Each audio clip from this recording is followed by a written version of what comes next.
闭门鼓后，开门鼓前进行。明进出访外者，夜无故入人家，依刻漏法。昼漏尽为夜，夜漏尽为昼。为夜无事故，折入人家，吃40。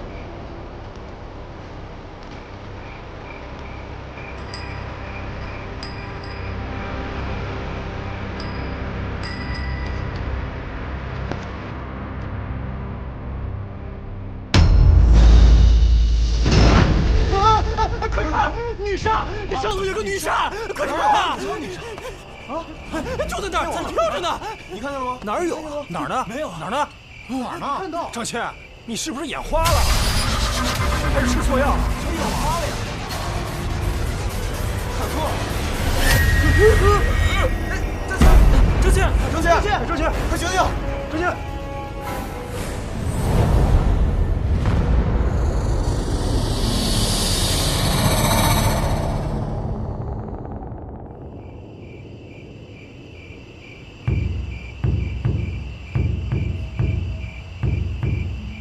张谦胆儿也太小了吧！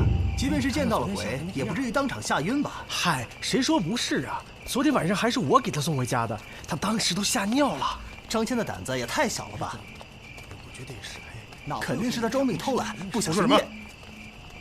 都给我闭嘴！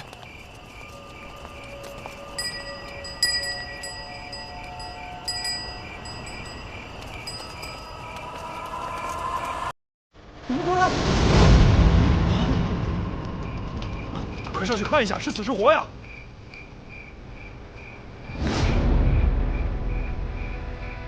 是张谦。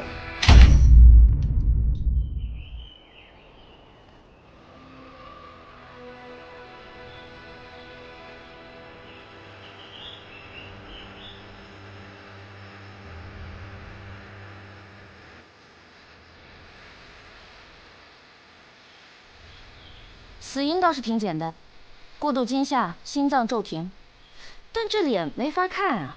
这俩眼珠子挖的，多亏子苏没在。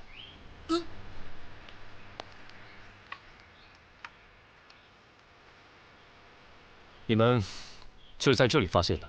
对，发现的时候已经这样。本来他应该跟我们一起巡夜的，昨天突然告了假。为什么？这得请示霍将军，否则不敢说。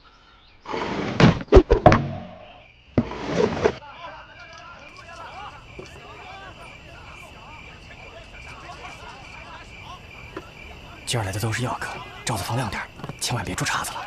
知道了。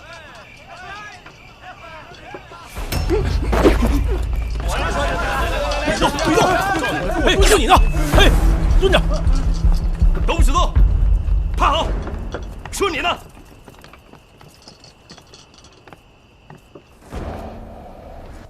哟，这不是霍将军吗？走！霍将军，你这是奉命行事，还是私自抓捕？你可知道我是弱水会馆，他可是……闭嘴！跪下！博吸毒财物者，杖责100；聚众涉馆者，徒刑3年；丧众者，以窃罪论处。全部带走！起来了！走！这快点！今天晚上，你们谁都别想安生了。走！你们也不打听打听弱水会馆的背景，找死吧你！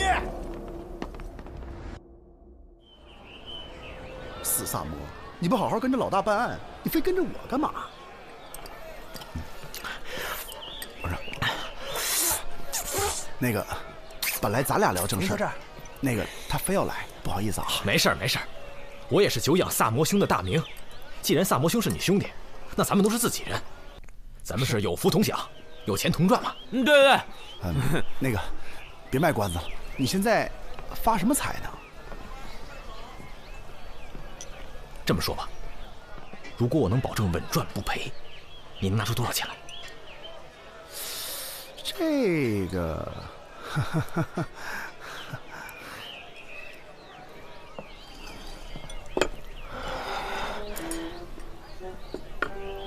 前几天赚，见笑。你真发财啊！小意思。不是，你怎么赚的呀？我现在有密报，知道哪些货品马上会涨。我之前那笔就是这么赚的。哦，你干这个呢？怎么样，入伙吗？我觉得我们现在不能再小打小闹了，有多少资金全都拿出来，咱们一起干一票大的。咱们是兄弟，你们又是官差，我蒙谁我也不敢蒙你们吧。我可告诉你啊，我老婆本、棺材本、各种本都在里头了，知道吗？啊，他还借了不少，还真不少，够难为你了。哎，三炮，你真不来？我这借了点儿，你敢赔，我就敢死给你看。哎，放心吧，亏不了你们，保证你们等着发达吧。喝酒来，这边行。来来。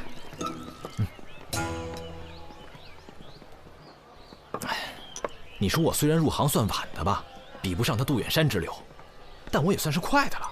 你刚刚说的杜远山，就是被吏部杜侍郎赶出家门的那个杜远山吗？就是他。这个杜远山啊，年纪轻轻就力压群豪，这眼看着长安城都没几个人干得过他了。何止长安城啊，他跟全国的商人都有来往，权贵朝臣都跟他有交情，都找他接待。这话说回来，也真是奇了怪了。这他呀，只要是他经手的货物，他这么买进来，这东西肯定就暴涨；他这么一抛啊，这东西他肯定就跌了。你说他也只不过就比我大2岁，哎呀，这叫什么事儿？哎，对了，你们知道前2天右侯卫将军查封了若水会馆这事儿吧？这若水会馆就是他杜远山的。若水会馆的老板不是周泰吗？哎呀，天真！这周泰算哪盘菜啊？这长安城都知道，若水会馆的幕后老板就是杜远山。看着吧，过不了2天，那周泰就会毫发无伤的给放出来了。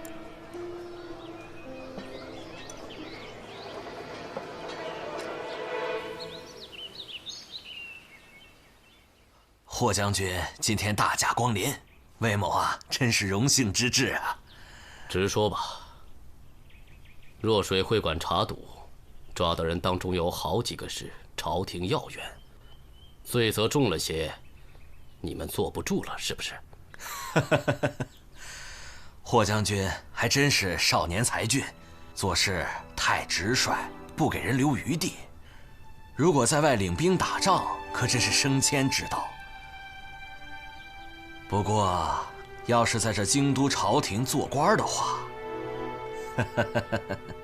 魏俊卿，你算个什么东西，敢来教训我？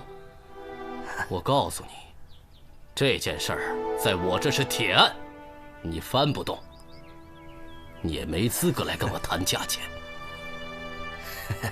魏某啊，知道不够资格，这个是够资格的人给您下的请帖。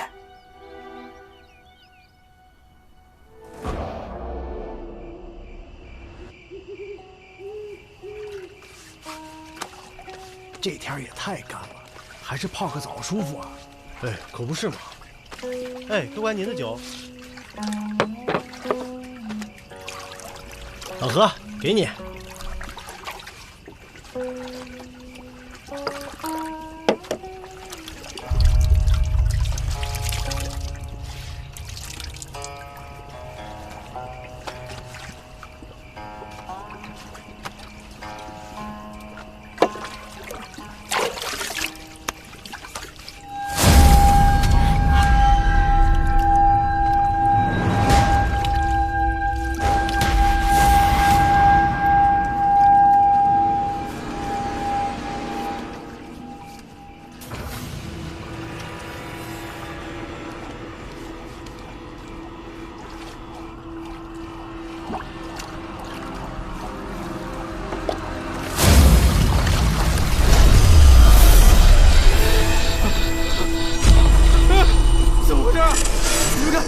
你们看，有鬼！这是你们看看，怎么回事啊？没有啊，什么都没有。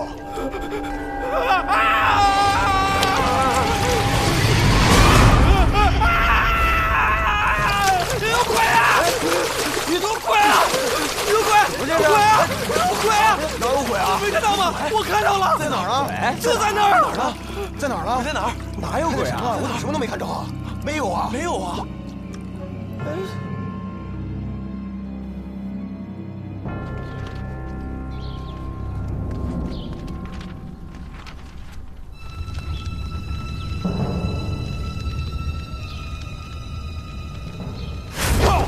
我是狐裘法师。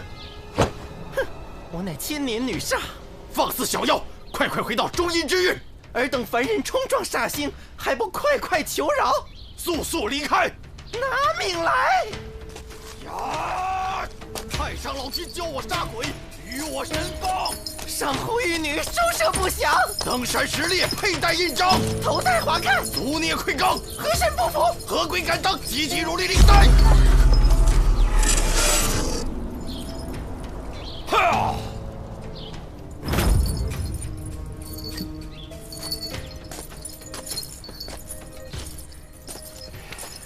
吓到各位了，我刚才施的确实是邪祟之术，算是以毒攻毒了。我想令郎是无意中开了阴阳眼，撞见了一位非常厉害的女煞。这女煞一旦被唤醒，自然要拿她泄愤。最可怕的是，这恶婆娘形态千变万化，无意中撞煞的人，都会以她所见的形状而死。不过莫怕，来，我这有碗圣水，喝了它可暂保平安。来。喝了这碗圣水，莫怕莫怕。喝，喝了圣水可确保平安。圣水，法师，法师，你得救救我呀！法师，你不能见死不救啊！法师，法师，救救我呀！我看到那个女煞了，她就飘在半空中。可是只有我能看见，她那个脸，那都不是脸了，那根本就不是人的脸呢！法师，法师，你救救我吧！法师，我求你了，你救救我吧！第一，别叫我法师了，好不好？我是同州胡司马的二公子。第二，本公子告诉你，生死有命，女煞既然已经复苏，谁撞了谁倒霉。没得救了，小兄弟。哎，不过呢，也不是全无转机。这道灵符我耗时数年，诵咒108000遍，随身带着它，可暂保平安。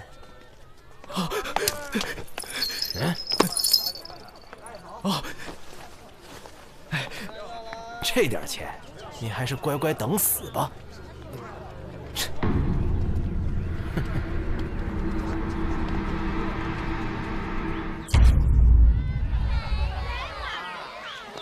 行行好，给一点吧。没有，给一点。行行好。崇礼，别怕，鬼煞也得讲天理。我们没做亏心事，不怕鬼敲门。我怎么可能不害怕呢？法师都说了，谁要看见女煞的样子，就会跟她死的一模一样。而且就算买了那个护身符，也只能保我一时的平安啊。那总好过没有啊！你为什么不求过来呢？哎，他要价实在太高了。再说了，要是求了护身符，哪还有钱给你买礼物啊？什么礼物啊？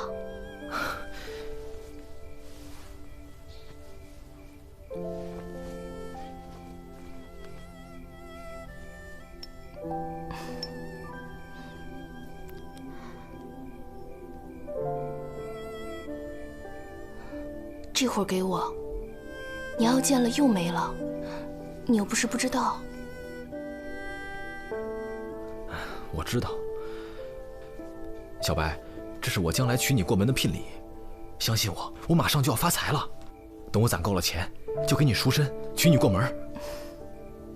你一定要等着我。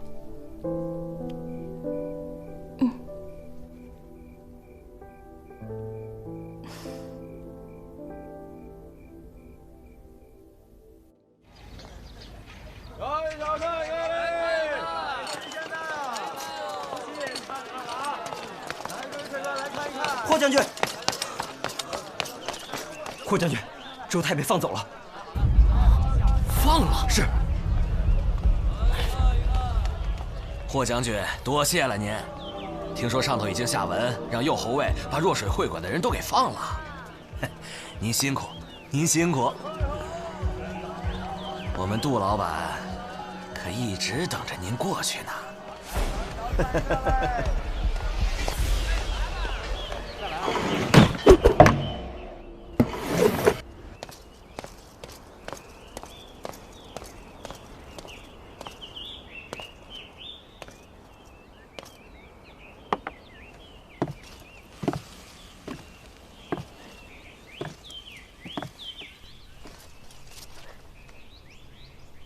杜老板，好久不见啊！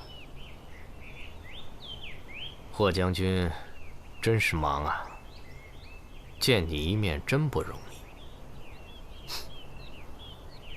不忙，一点都不忙。我抓的人被你都弄出去了，我现在闲得很呢。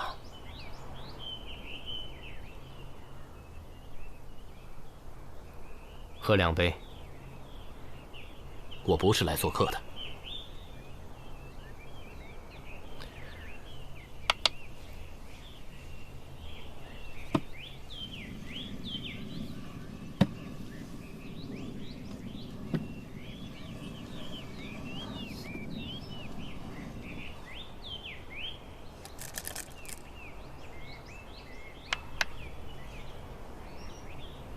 你怎么还这么无聊啊？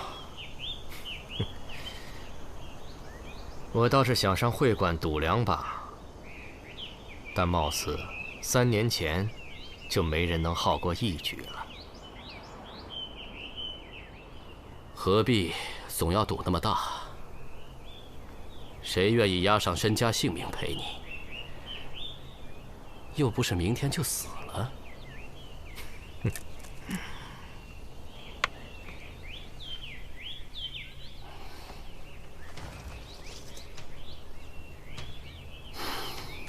杜远山，我知道你不屑论对错，但你干那些勾当，不觉得丢人吗？丢人？丢谁的人？我在这个世上还有什么人？你那些小算盘，别以为我不知道。再不收手，咱俩就鱼死网破吧。你还嫌身边的人死得不够多吗？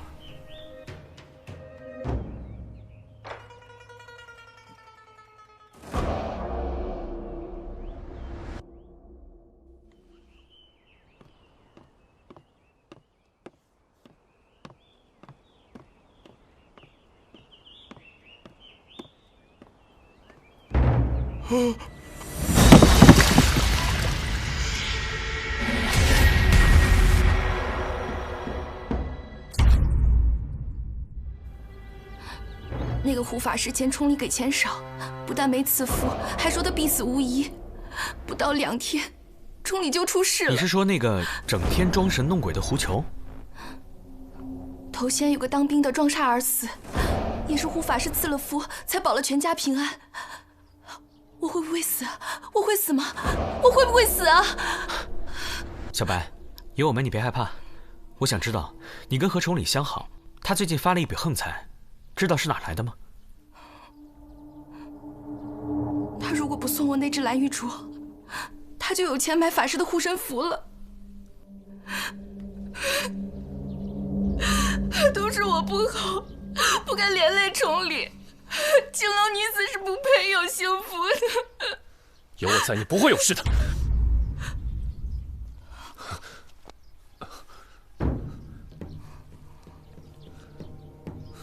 三魔，带他去凡社住下。我们都打起精神，去抓人吧。从实招来，胡球，你区区一个神棍，四处散布女杀谣言，制造恐慌，谋取私利，要遭天谴的。哼，愚蠢，太愚蠢了。李少卿，你不过是个凡夫俗子，什么时候你能参透阴阳五行、天地生死，自然会开天眼见诸般神迹。我靠本事替人驱邪挡煞，也正是顺应了天意。老大，别跟他斗了，上家伙吧，我都准备好了。别跟我来这套，无凭无据，你们无权对我刑讯逼供。知道我是谁吗？知道我爹是谁吗？同州知府胡敬堂。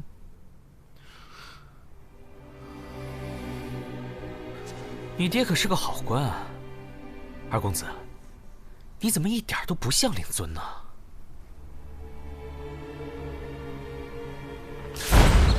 上刑！官人，我错了啊！饶命啊，官人啊！打死我，我爹不会放过你。我们知道的就这些了。张骞是最后一波进来的，至于他进右侯位之前的情况，我们就不清楚了。好，如果再想到什么关于他的事，随时来大理寺找我。好的。李少卿，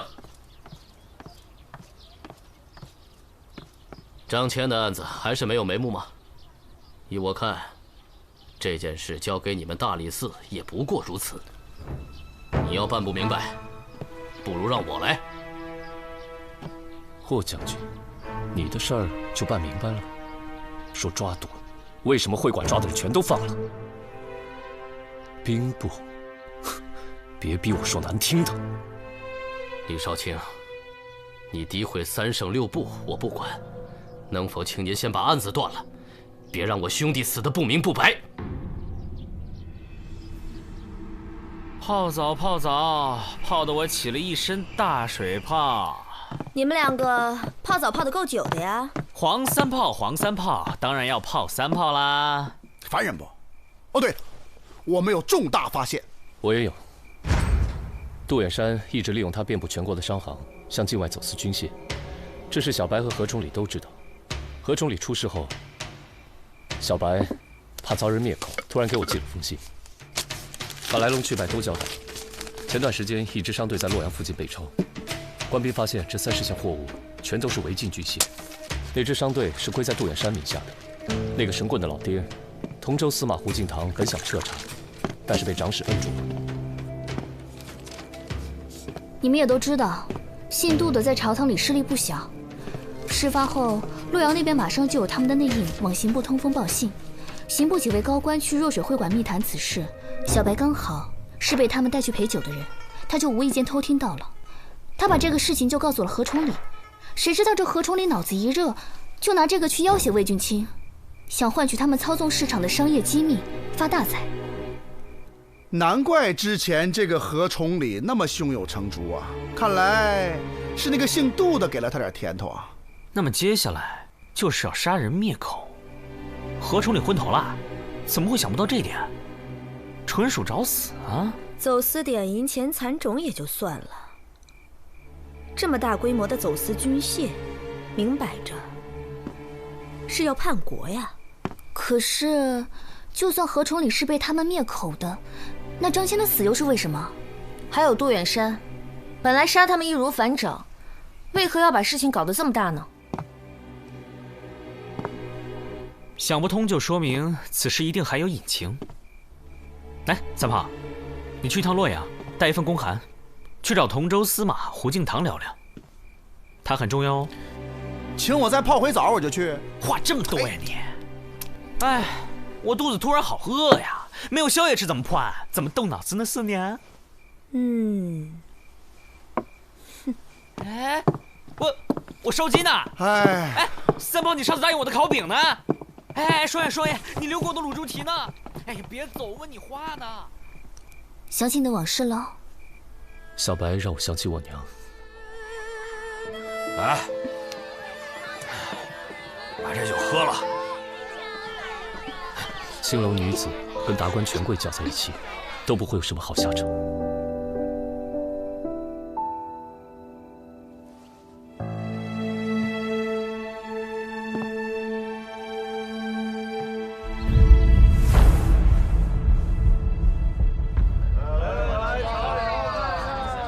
妈，里边请。累死小爷我了，3天3夜没歇脚啊！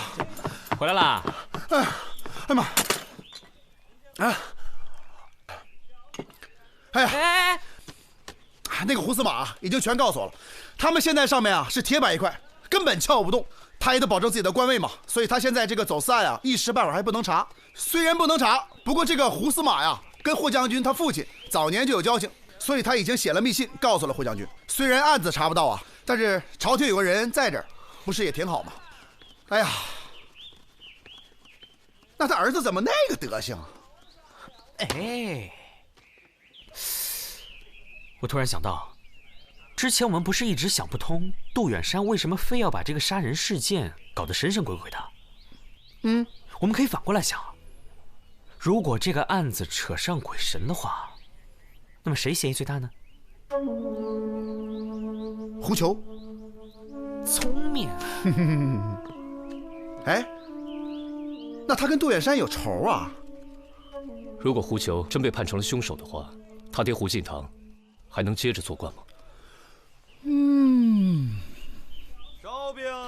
还有，张骞的背景也查到了，也是杜远山的手下帮他托的关系。他是安插过去的耳目。而且一去就很受霍萧赏识。张骞感激之余，也可能会鬼迷心窍，想重新站队，所以老东家要除掉他。呀，那走私案霍将军也知道了，他不会有事吧？女煞，将军没事吧？霍将军，霍将军，没事吧？这什么情况？没事，没事。霍将军看见了女煞，可我们什么都没见着啊！用不用我大理寺派人守护呀？闭嘴吧你！来瞧一瞧，看一看来。再来啊！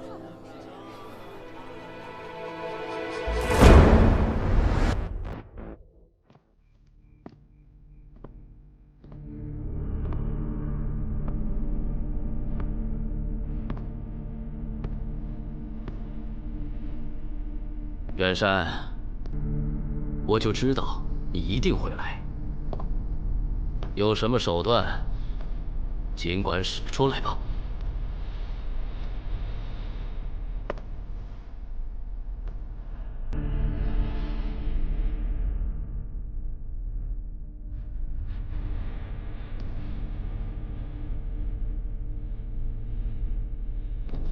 我也要去。别添乱，你们看家。我非要去。我也得去。没钱啊，四娘。慢走不送啊！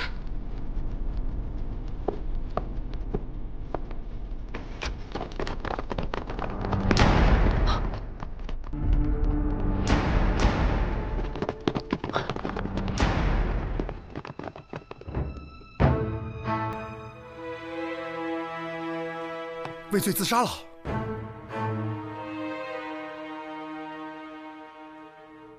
把霍萧拿下！凶手就是霍萧。刘四卿、周侍郎、王中丞，案件已经查明了，凶手就是霍萧霍将军。好，拿出证据来。是中丞，这两桩所谓的女煞凶案，奇就奇在女煞无影。啊！有女煞！在哪里啊？就在那儿！可为什么每次只有遇害者能够看到她，在场的其他人都看不到呢？只有一种可能，那就是在场的证人全部都说了谎。我知道大家肯定都认为这两桩凶案情况各异，证人都不同，要想实现所有的证人都一起帮着凶手作伪证，几乎是不可能的。可是凶手正是利用了我们这点疏忽，巧施了小小的手段，便把不可能实现为可能。那你说说，这究竟是怎么回事？前面两起案件，张骞和何崇礼撞煞的时候，在场的目击者其实是同一拨人，他们就是霍萧手下右护卫的心腹部队，也就是张骞所在的巡夜2队。而这位传说中的无影女煞，其实也是霍将军的一位手下假扮的。这位手下武艺高强，尤其擅长轻功，人称草上飞。子苏查看过右侯卫的档案，这位高手在案发前的半个月突然退伍了，不是调职，而是退伍，提前退伍。如果没有霍将军首肯，是不可能完成的任务。异想天开啊，与本案毫无关系。霍将军，你是不耐烦听了，可其他人还不知道来龙去脉呢。第一次事件呢，其实很简单，张骞跟当时一起的巡夜二队里所有假证人在一起巡街，而假扮的女煞就吊在对面高楼的屋檐边，在场的其他士兵肯定都装作看不见，于是张骞直接被下药。而第二次事件，狡猾的凶手正是利用了我们的这种疏忽，大家肯定都万万想不到，第二次发生在浴室里的遇鬼事件，在场的目击证人全部是第一次事件当中的卫兵假扮的。事实上，何崇礼遇鬼的那一天，整个清泉浴场都被凶手包了，门口变成了卫士值守，阻止客人进入。三炮。后来我和萨摩去了一趟清泉浴堂，我俩在澡堂里都快泡秃了皮了，终于等到了证人。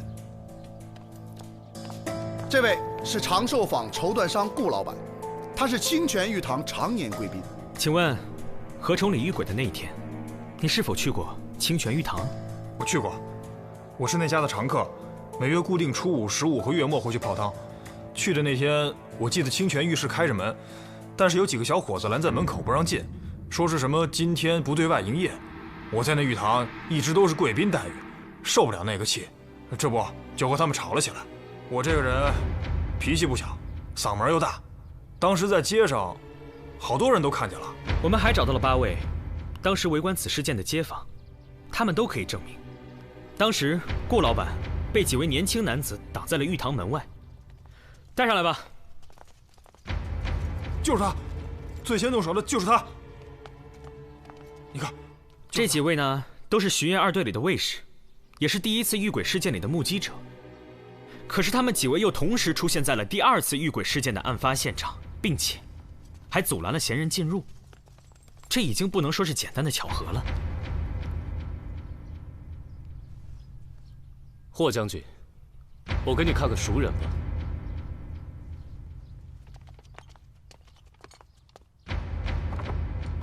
陆京，哎，等，你怎么知道是他？我只是提及的那位假扮女煞的高手，可没说那人的名字啊。霍将军这是不打自招啊。不过这具尸体其实也不是他。起来吧。所以，这一切都可以证明，所谓的遇鬼事件，只是霍萧一手安排的。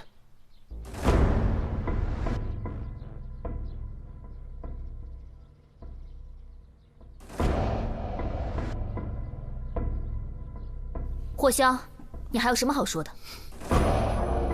你手法解得还不错，问题是，这2个死者跟我无冤无仇，我没有任何理由去杀他们，更何况，我霍萧杀人，干嘛搞得这么浮夸？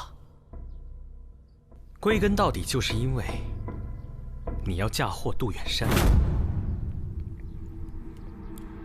怎么讲？我们在查案的过程当中，的确把杜远山定为了最大的嫌疑犯。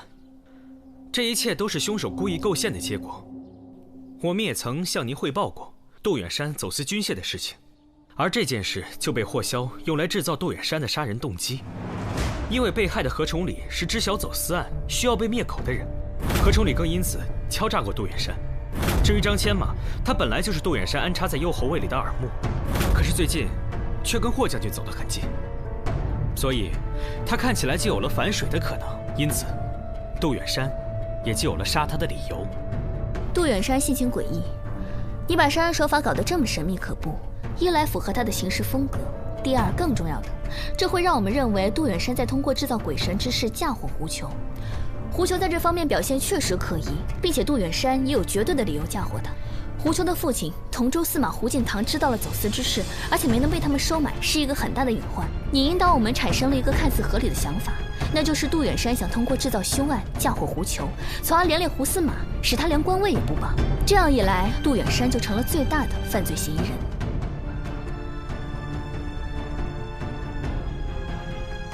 不得不说，霍将军真是有勇有谋啊！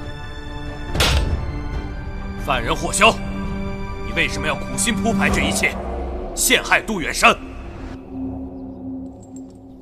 你这么爱说，请吧。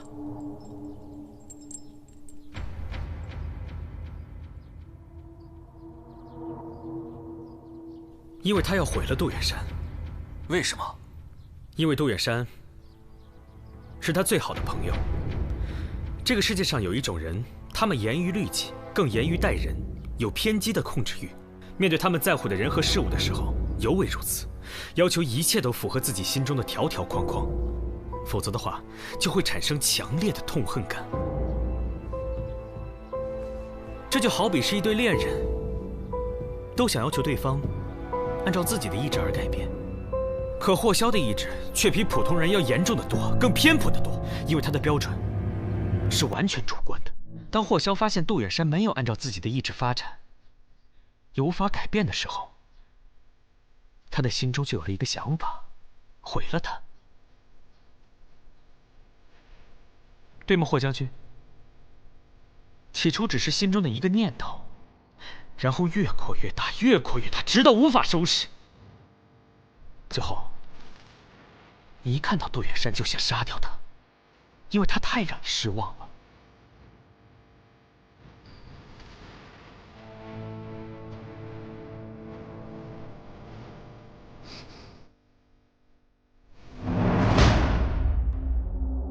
有件事，我要提醒你们一下。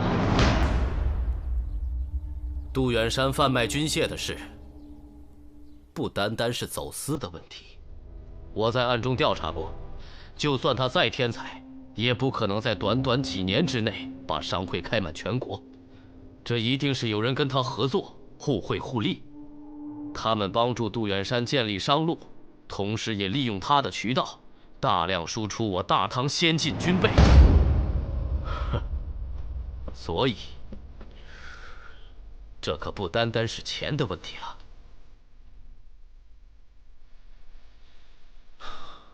霍萧，这么严重的事情，你要早知道为什么不揭发？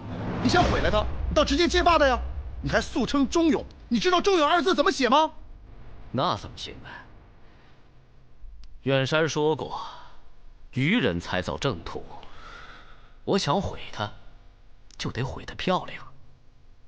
要不白让他栽在我手上一次。他从小就比我聪明，我得让他服我一回啊！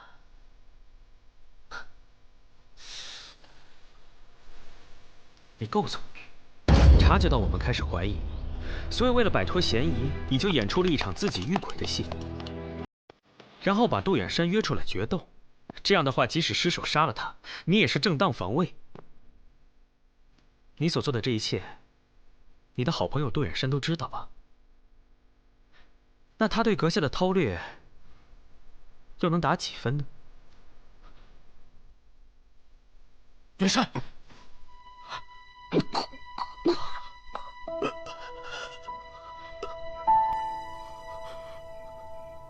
哥，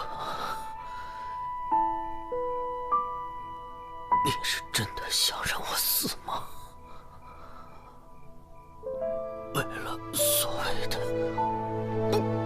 公平正义，不是？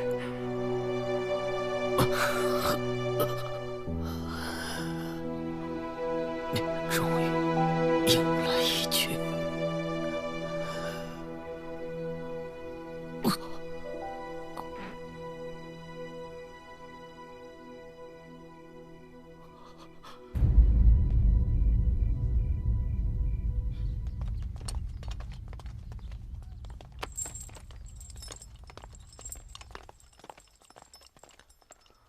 好了，诸位，女煞之事可以结案了，但事情没完。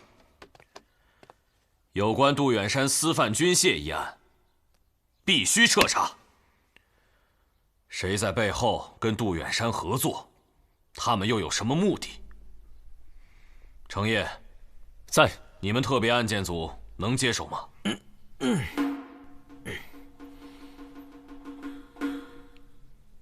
交给我们了。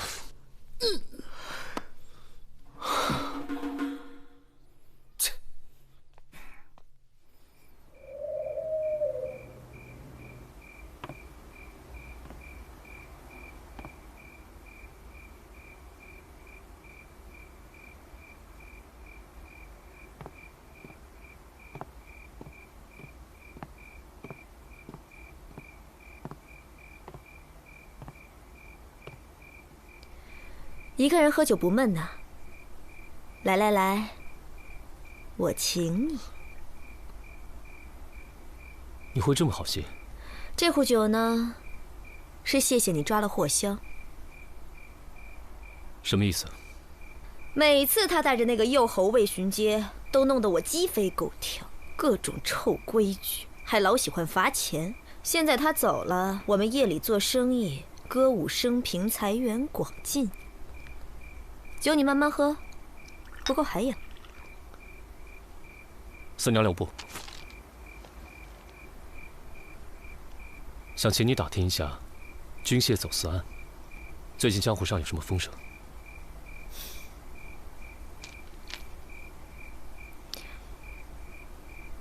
嫌少啊？这是掉脑袋的事儿，我不沾。我劝你，最好也别沾。你怕了？这个案子比你们之前的那些都大，水也深得多。你到底知道些什么？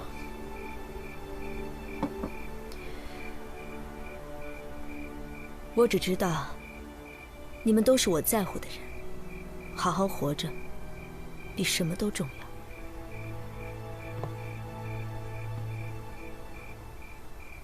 晚安。